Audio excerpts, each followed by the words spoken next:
कि आपके जीवन में आपको आपका प्रेमास्पद जिससे आप प्रेम करते हो या जो आपसे प्रेम करता है धोखा तो नहीं देगा।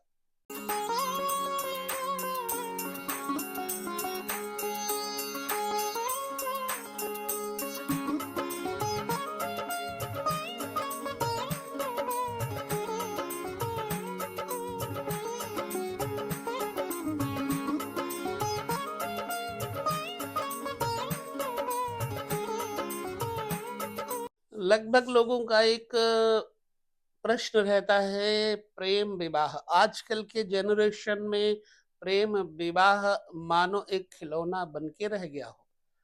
प्रेम विवाह होगा या नहीं होगा? प्रेम होगा तो टूटेगा या आगे लंबा चलेगा, खींचेगा? बहुत सहज भाषा में आपके साथ हम चर्चा करेंगे इस ज्योतिषीय सूत्र को समझने के लिए। बड़ी-बड़ी बातें खोजने की ज़रूरत, बड़े-बड़े कोष्ठकों में, बड़े-बड़े वर्गों में जाने की ज़रूरत नहीं होती है। उसको पहले ही आप अपने जो आपका जन्म कुंडली है, उस कुंडली चक्र में जाकर के आप इस बात का पता लगा सकते हैं। प्रेमी धोखा देगा क्या? कब? कैसे? आपको इसके लिए कौन-सा घर देखना चाहिए?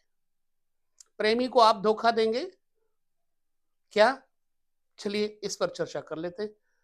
देखिए, पंचम भाव आपका प्रेम का भाव है, यानी लव हाउस है, लव रिलेशनशिप का घर है।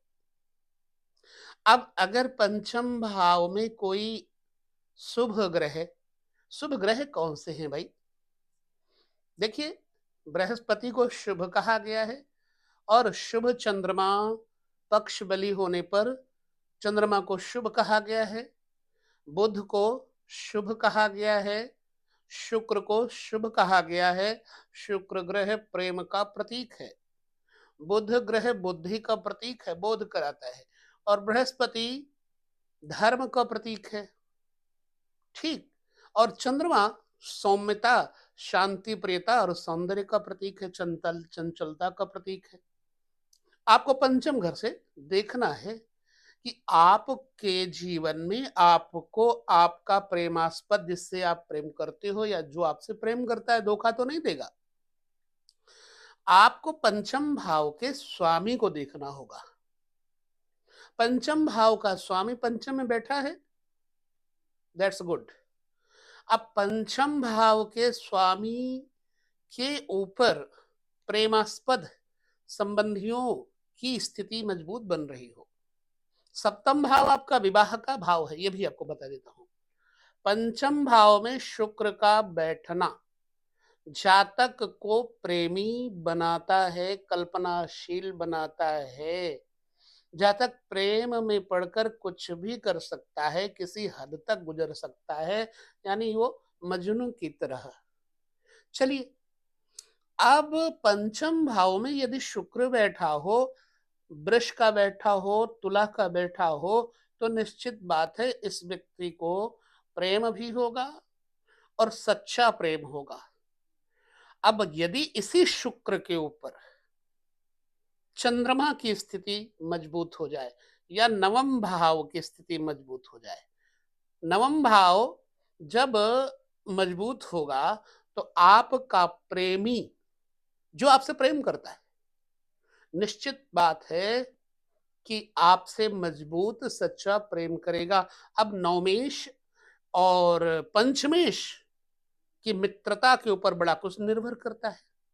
नवम भाव का स्वामी, पंचम भाव का स्वामी, दोनों मित्र हो, निश्चित बात है जिंदगी भर आपका संबंध पवित्र होगा।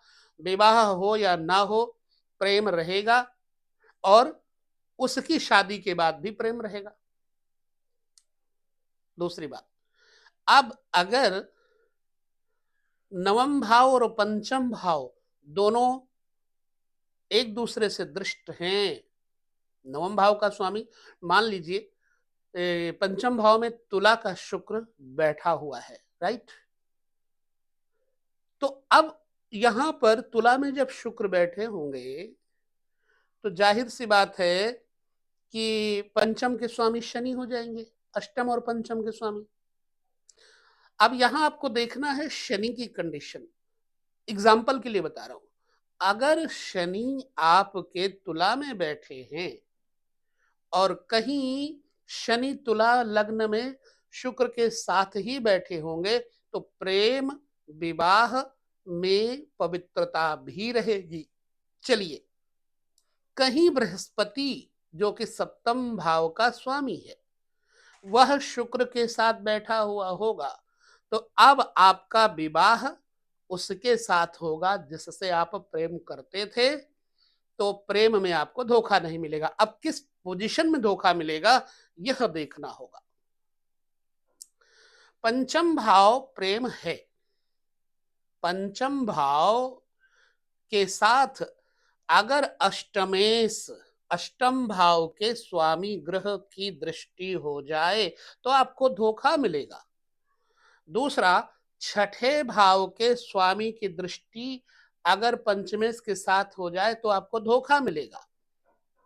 और पॉइंट समझिए, अगर पंचमेश शुद्ध है और छठे भाव आठवें भाव के स्वामी भी नहीं देख रहे हैं, तब भी आपके प्रेम में अनबन चल रही है, तो आपके पंचमेश के ऊपर पाप ग्रह देखते होंगे। जैसे शुक्र है पंचम भाव में, अब शुक्र के लिए जो सूर्य है वो दुश्मन हो गया।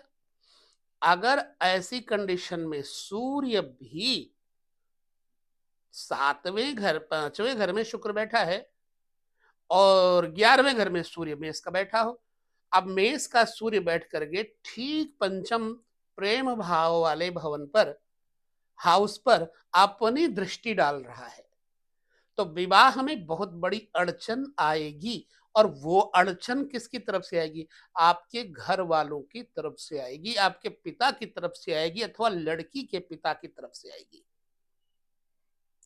यदि आप लड़के हैं तो, यदि आप लड़की हैं तो फिर लड़के के पिता की तरफ से प्रॉब्लम आएगी। प्रेम पवित्र है या नहीं है, वासना ग्रसित है, इसको कैसे देखें? आप देखिए, प्रेम हाउस यानी लव हाउस जो पंचम भाव है, वहां पर अगर जो द्वादशेश है, 12वें भाव का स्वामी और 10वें भाव का स्वामी, दोनों को पकड़ लीजिए, 12वें भाव का स्वामी 10वें भाव का स्वामी अगर पंचमेश के साथ युति कर रहा है, तो आपका प्रेमी आपसे स्वार्थवश शारीरिक संबंध बनाने के लिए लालायित रहेगा और उसके बाद आपको धोखा दे देगा। 12वां घर क्यों? क्योंकि भोग का घर है। वह जो स्पाउस के अलावा जो आपका प्रेमी है, लवर है, वो भोग चाहता है। अगर 12वें भाव का स्वामी पंचम भाव के स्वामी के साथ कोई युति कर रहा होगा, चाहे दृष्टि हो और चाहे वो एक साथ बैठना हो, तो वो आपसे शारीरिक संबंध की इच्छा रखकर आपसे शारीरिक संबंध बनाकर फिर धीरे धीरे वो आपसे मुख मोड़ लेता है। चलिए, एक ये बात हो गई। प्रेम भाव का संबंध टूट कब जाता है? जब पाप ग्रह देखेंगे पंचम भाव या पंचमेश को, तब टूटेगा। कभी कभी ऐसा भी होता है कि पंचमेश के साथ षष्ठेश की युति हो जाती है, जैसे पंचमेश शनि हो गए और षष्ठेश भी शनि हो गए, अब वहां शुक्र की दृष्टि हो जाए, तो ऐसे व्यक्ति का प्रेम तो होगा, लेकिन उसका प्रेमी उसको धोखा दे करके अथवा आप उसको धोखा दे करके बिछड़ जाते हैं, अपने प्रेमी को धोखा दे देते हैं। छठे भाव का स्वामी पंचम भाव के स्वामी के साथ किसी तरह से युति करता हो तो प्रेम विवाह हो जाता है, और प्रेम विवाह हो जाने के बाद प्रेम विवाह टूट जाता है, यानी डिवोर्स हो जाता है। अब ये प्रेम विवाह किस कंडीशन में संभव है होना, यहां हम ये भी बात समझ लेते हैं, क्योंकि हम टॉपिक कई बार भूल जाते हैं कि बहुत सारी खोपड़ी में इतनी ज्योतिषीय बातें भरी होती हैं कि हम कौन सी बात आपको फटाक से निकाल के दे दें, और उसी चक्कर में हम रह जाते हैं, पॉइंट्स देना भूल जाते हैं।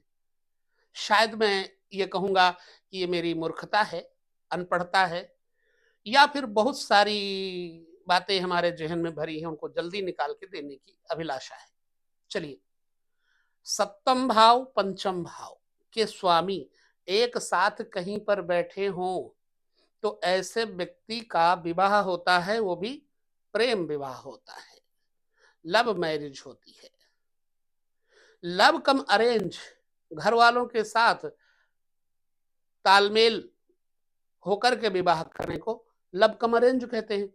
तो सप्तम भाव, पंचम भाव के स्वामी के साथ नवम भावेश की दृष्टि हो और तब देखा जाए, तो ऐसे व्यक्ति का विवाह लव कम अरेंज होता है। दोनों प्रेम के बाद माता पिता की सहमति से विवाह कर लेते हैं। चलिए, अब यहां पर कितनी सारी बातें आपको मैंने बता दी। प्रेम विवाह हो जाना, प्रेम विवाह टूट जाना, प्रेमी आपका भोगी है या प्रेमी आपसे प्रेम चाहता है या शारीरिक सुख चाहता है, वो बात भी हमने कर दी। प्रेम विवाह में घर वाले कब बाधा डालते हैं, वो भी बात मैंने कर ली। आप अपनी कुंडली में जाकर देखिएगा इन पॉइंट्स को, आप बताइएगा। यदि हाँ, तो आपको ये प्रैक्टिकली अपने पास नोटिस कर लेना चाहिए इस फलादेश को। तो इस वीडियो में आपको जो टॉपिक अच्छा लगा है, आपके अनुकूल लगा है, वो हमें जरूर बताइएगा। हम अगले वीडियो में आपके साथ फिर चर्चा करेंगे। अभी लंबी चर्चाएं हैं, ज्योतिष अथाह सागर है, उस सागर में से जो जो मोती मिलेंगे हम आपको देते जाएंगे। ठीक है, तो अगले टॉपिक में आप क्या लेना चाहेंगे, वो आपके कमेंट्स हमें बताएंगे। यहाँ पर प्रेम विवाह के अलावा पांचवें घर से क्या क्या देखा जाता है, वो भी हम चर्चा करेंगे अगले टॉपिक में। विदा लेते हैं। नमस्कार, जय श्री कृष्ण।